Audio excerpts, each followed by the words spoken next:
तीसरा ODI match भी बारिश के हत्थे चढ़ गया है और भारतीय टीम की एक बार फिर नैया डूबने से बच गई है। हालांकि भारतीय टीम की नैया ऑलरेडी ओडीआई में डूब चुकी है और 1-0 से न्यूजीलैंड की टीम इस सीरीज पर फतह उन्होंने हासिल कर लिया है। पिछली बार भी जब भारतीय टीम न्यूजीलैंड का दौरा उन्होंने किया था तो ओडीआई में 3-0 से उन्हें शिकस्त मिली थी और एक बार फिर इस साल भी ओडीआई में उन्हें 1-0 से शिकस्त मिली है। हालांकि अगर दोनों मैचों में बारिश अगर बाधा नहीं बनती तो जनाब एक बार फिर क्लीन स्वीप हो जाना था, आपकी नाक कट जाने वाली थी और 3-0 से आप इस सीरीज को गंवा चुके होते, क्योंकि दूसरा मैच भी आपने देखा होगा बारिश की वजह से रद्द हो गया था और तीसरे मैच में भी आज के मैच में बारिश ने एक बार फिर भारतीय टीम को बचा लिया। नहीं तो अगर 20वें ओवर तक न्यूजीलैंड की टीम खेल जाती तो डीएल मेथड के अनुसार मैच जीत गई होती। ये कैसी क्रिकेट भारतीय टीम खेल रही है। देखिए शिखर धवन भी उसी तरह से अंदर की तरफ जाते हुए गेंद पर बोल्ड हो जा रहे हैं, ऋषभ पंत भी शॉर्ट गेंदे पर आउट हो रहे हैं, स्काई हर बार स्लिप में कैच थमा बैठते हैं। तो एक ही तरह से ये सभी की सभी विकेटें गिरती हुई नजर आ रही है।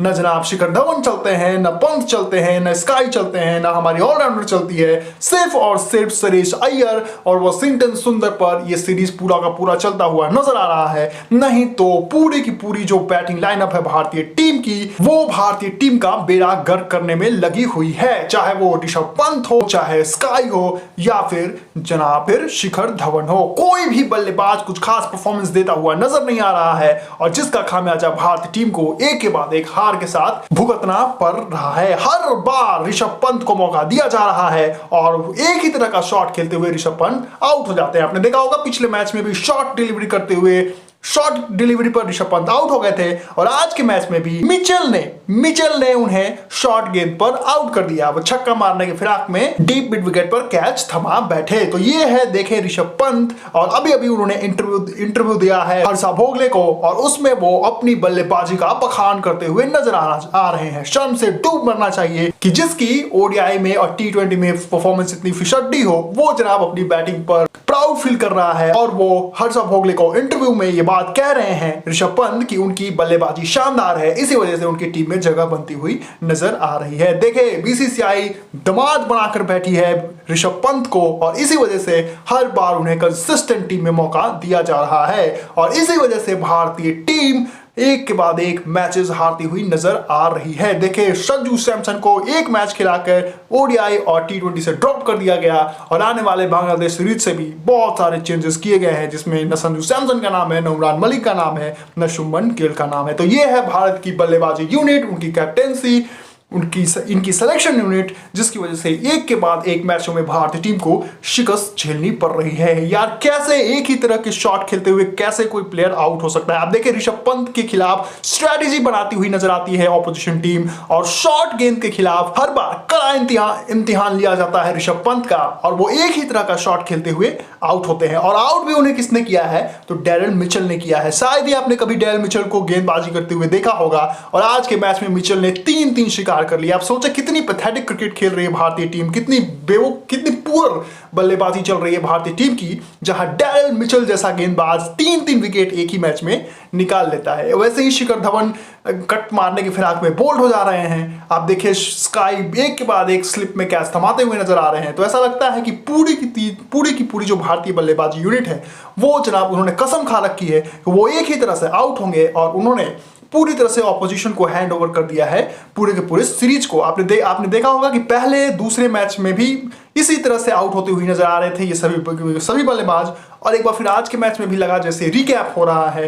पूरी की पूरी हमें हाइलाइट्स देखने को मिल रही है क्योंकि एक ही तरह से तीनों के तीनों जो बल्लेबाज हैं जनाब, चाहे वो ऋषभ पंत हो, चाहे सूर्य कुमार यादव हो, चाहे धवन हो, ये सब एक ही तरह से आउट होते हैं और ऐसा लगता है कि अपोजिशन टीम उनके खिलाफ पूरी स्ट्रैटेजी बनाकर मैदान में उतरती है और वही शॉर्ट गेंदों से पहले वो ऋषभ पंत का शिकार करती है, फिर शिखर धवन को अंदर की तरफ कट मारने की फिराक में आउट हो जाते हैं और जब स्काई बल्लेबाजी करने आते हैं तो एक एक्स्ट्रा स्लिप जो है वो लगा दी जाती है और उन्हें कैच थमाते हुए स्काई नजर आ जाते हैं। तो ये है भारत की बल्लेबाजी यूनिट जो जनाब पूरी की पूरी न्यूजीलैंड की गेंदबाजी यूनिट के सामने पस्त नजर आई और बिल्कुल उन्होंने हैंड ओवर कर दिया पूरा का पूरा सीरीज। वो तो बारिश 2 मैचों में आ गई कि नाक कटने से भारतीय टीम की बच गई, नहीं तो ओडीआई में एक बार फिर क्लीन स्वीप हो जाना था। आज के मैच में भी देखिए एकमात्र विकेट उमरान मलिक निकालने में कामयाब हुए, नहीं तो कोई भी गेंदबाज परफॉर्मेंस कुछ खास दिखा नहीं सका और कहीं ना कहीं पूरी की पूरी जो गेंदबाजी यूनिट है भारतीय टीम की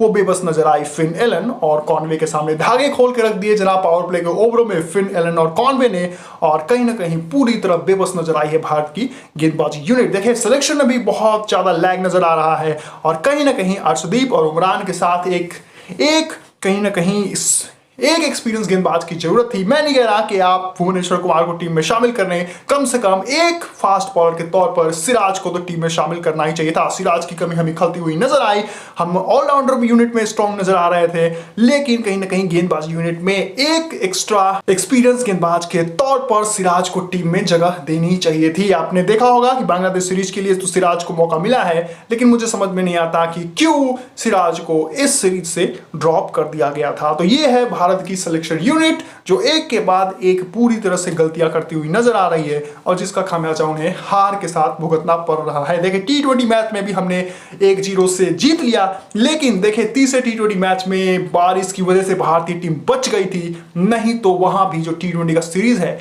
वो भी जनाब ड्रॉ होता हुआ नजर आ रहा था। धागे खोल दिए थे तीसरे T20 मैच में भी न्यूजीलैंड के बल्लेबाजों ने, और कहीं ना कहीं अगर बारिश नहीं आती तो जनाब वो सीरीज भी T20 का सीरीज भी 1-1 से ड्रॉ हो जाना था। तो पूरी की पूरी भारतीय टीम मैनेजमेंट जो है, चाहे वो सिलेक्शन हो चाहे कप्तान हो, वो जनाब पहले तो प्लेइंग 11 में एक के बाद एक गलतियां कर रहे हैं। ऐसा लगता है जानबूझकर सारी चीजें स्क्रिप्टेड नजर आती है और कहीं ना कहीं उसका खामियाजा भारतीय टीम को हार के साथ भुगतना पड़ जाता है। संजू को पूरी दुनिया से उनके फैंस उन्हें सपोर्ट करने में लगे हैं। हम भी हर बार अपनी वीडियोस में ये कहते हैं कि संजू सैमसन को कंसिस्टेंट मौके दिए जाने चाहिए through out the tournament, through out the matches, आने वाले कई मैचों में। लेकिन भारतीय टीम मैनेजमेंट और कप्तान जैसे लगता है कि कान में जनाब तेल डालकर बैठे हुए हैं। कोई भी किसी भी तरह का कोई जो चेंज है वो नजर नहीं आता है भारत की बल्लेबाजी यूनिट में। वही आपको पंत दिख जाएंगे, दीपक हुडा दिख जाएंगे और वही आपको शिखर धवन दिख जाएंगे। आप परफॉर्मेंस उठा के देखिए, क्या परफॉर्मेंस रही है शिखर धवन की, क्या परफॉर्मेंस रही है दीपक हुडा की और क्या परफॉर्मेंस रही है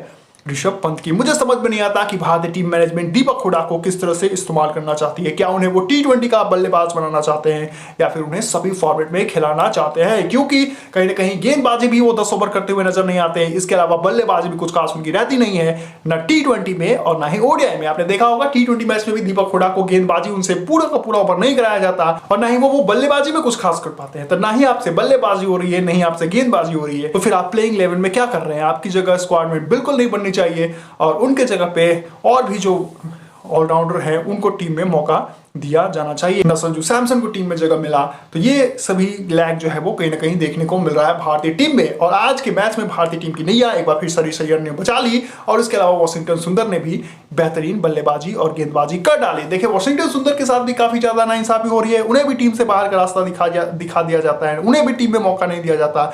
और ना ही जितने हमारे युवा गेंदबाज हैं, चाहे वो दीपक चहर हो, चाहे वॉशिंगटन सुंदर हो, चाहे शार्दुल ठाकुर हो, चाहे उमरान मलिक हो, इनको भी कंसिस्टेंट टीम में मौके नहीं दिए जाते। इस वजह से भारतीय टीम जो है वो कुछ खास परफॉर्मेंस की एक्सपेक्टेशन ना करे इन सभी गेंदबाजों से, क्योंकि आप जब उन्हें टीम में मौका ही नहीं देंगे तो फिर आप क्यों एक्सपेक्ट करते हैं कि ये गेंदबाज आपके लिए कुछ बहुत बड़ा कर दिखा देंगे। क्योंकि आपने देखा होगा कि आने वाले बांग्लादेश सीरीज के लिए इन सभी जो युवा गेंदबाज हैं, चाहे वो शार्दुल ठाकुर हो चाहे उमरान मलिक हो, इन सबको टीम से बाहर का रास्ता एक बार फिर दिखा दिया गया है। और बल्लेबाजी यूनिट में भी संजू सैमसन, इसके अलावा शुभमन गिल जैसे बल्लेबाज को भी टीम से बाहर का रास्ता दिखा दिया गया था। जब अगर आप उनको कंसिस्टेंट मौके ही नहीं देंगे तो फिर क्या ही आप कुछ उम्मीद करते हैं कि ये हमारे यंगस्टर्स आपके लिए कुछ पढ़ा करके दिखाएंगे। क्योंकि कहीं ना कहीं आप उन्हें एक मैच में मौका देते हैं और अगले 10 मैच में उन्हें बेंच पर बैठा देते हैं। उसके बाद आप 11वें मैच में एक मौका देंगे और फिर आप उन्हें बेंच पर बैठा देंगे। तो ये जो आपकी गंदी अप्रोच है, इससे भारतीय टीम का जो है वो बेड़ा गर्क होता हुआ नजर आ रहा है। और अब ये देखना होगा कि क्या इन युवा गेंदबाजों के साथ ऐसे ही नाइंसाफी होती रहेगी। हम हर बार अपने वीडियोस में ये बात कहेंगे, हम ये मुद्दा जरूर उठाएंगे कि हर बार कहीं ना कहीं इन सभी यंग जो हमारे युवा बल्लेबाज और गेंदबाज हैं, चाहे वो उमरान मलिक हो, संजू सैमसन हो, शुभमन गिल हो, इन सबको कंसिस्टेंट टीम में मौके दिए जाने चाहिए। तभी भारतीय टीम अपने आने वाले बड़े टूर्नामेंट्स में और बायलेटर में बड़ा कर पाएगी। लौटेंगे हम इस मैच के और भी अपडेट्स के साथ। जनाब फीफा वर्ल्ड कप भी चल रहा है। इसके अलावा कल से इंग्लैंड और पाकिस्तान के टेस्ट सीरीज भी शुरू हो रहे हैं, उस पर भी हमारी निगाहें बनी हुई हैं। और इसके अलावा अफगानिस्तान और श्रीलंका के भी मैचेस चल रहे हैं, सब पर हमारी निगाहें बनी हुई हैं। इन सबसे अपडेटेड रहने के लिए हमें लाइक शेयर और सब्सक्राइब जरूर करें। और अगर आप फेसबुक पर इस वीडियो को देख रहे हैं तो पेज को भी जरूर लाइक करें। Thank you so much for watching. Love you all, take care.